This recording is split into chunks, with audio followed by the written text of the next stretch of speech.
The Love of Three Oranges. Once upon a time, in a kingdom veiled by silver mists and old secrets, there lived a sorrowful king and queen. Although their palace sparkled with riches, their hearts were dimmed by worry. Their only son, Prince Aurel, was kind-hearted but often lost in his thoughts.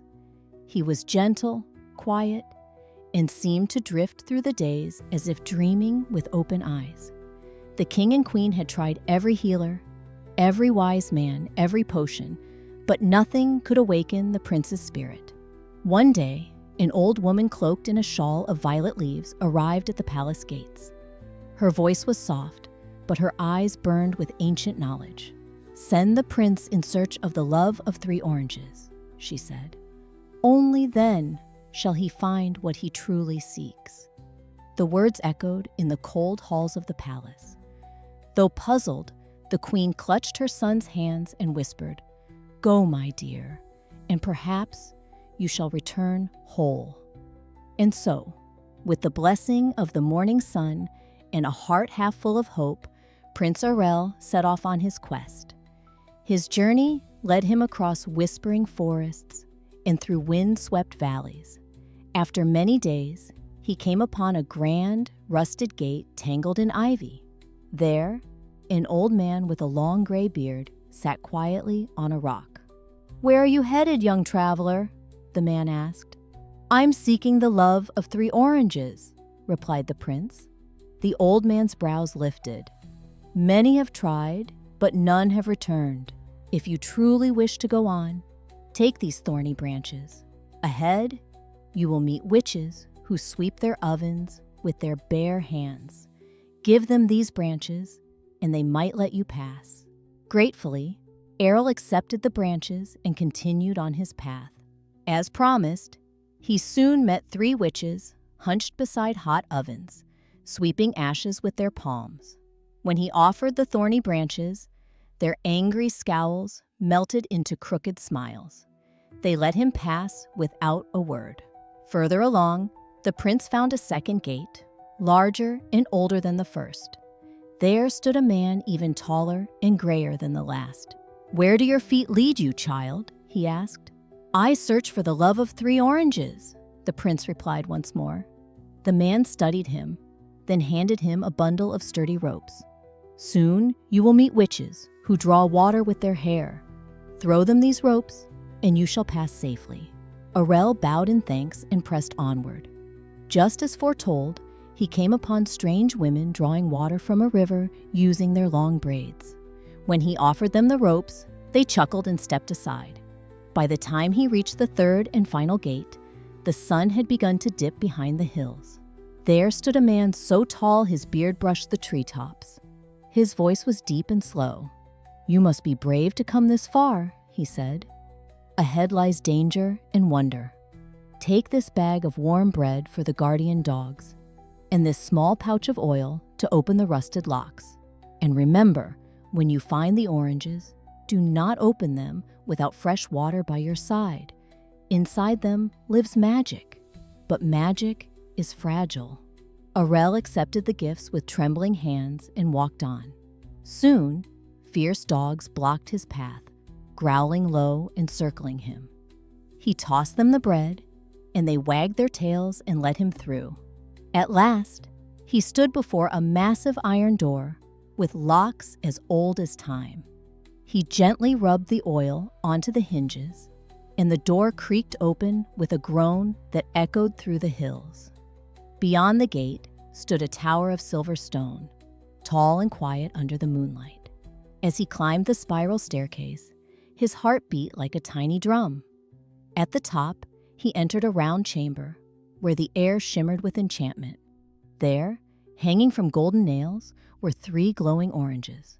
An old woman with eyes like melting candlelight sat nearby, spinning silk. "My son is not far," she whispered. "He guards these oranges and fears they'll be stolen. Take them quickly, and remember, do not open them unless you have water." Aurel nodded and gently placed the oranges in his satchel. As he turned to leave, a thunderous roar shook the tower. The old woman rushed to help him escape.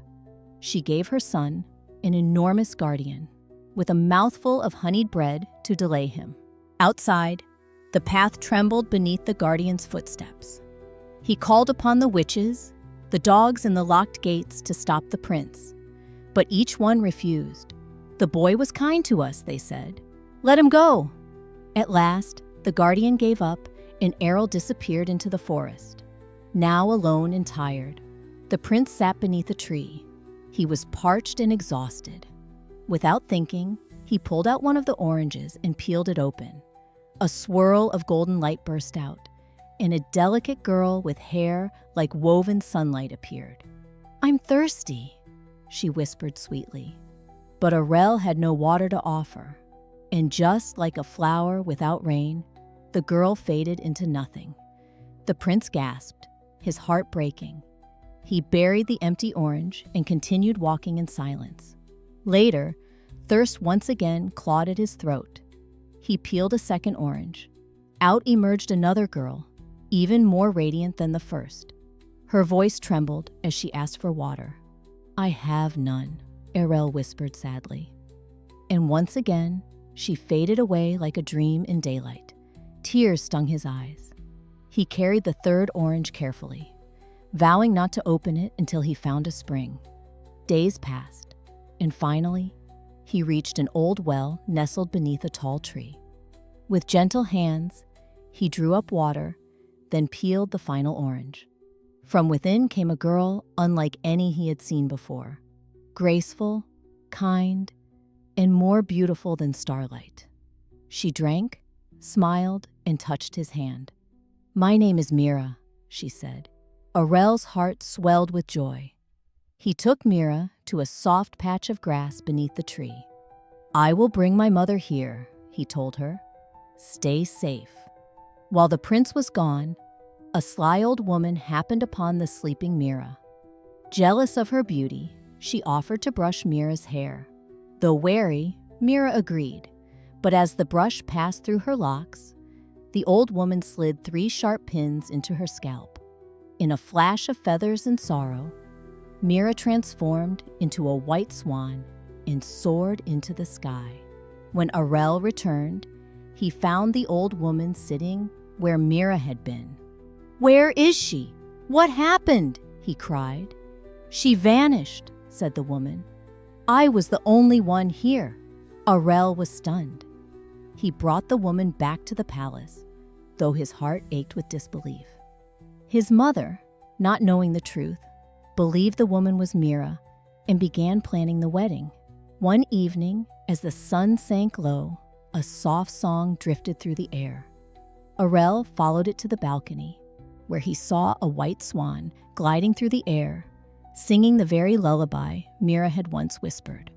"Sweet bird," he called, "come closer." The swan landed gently on his arm.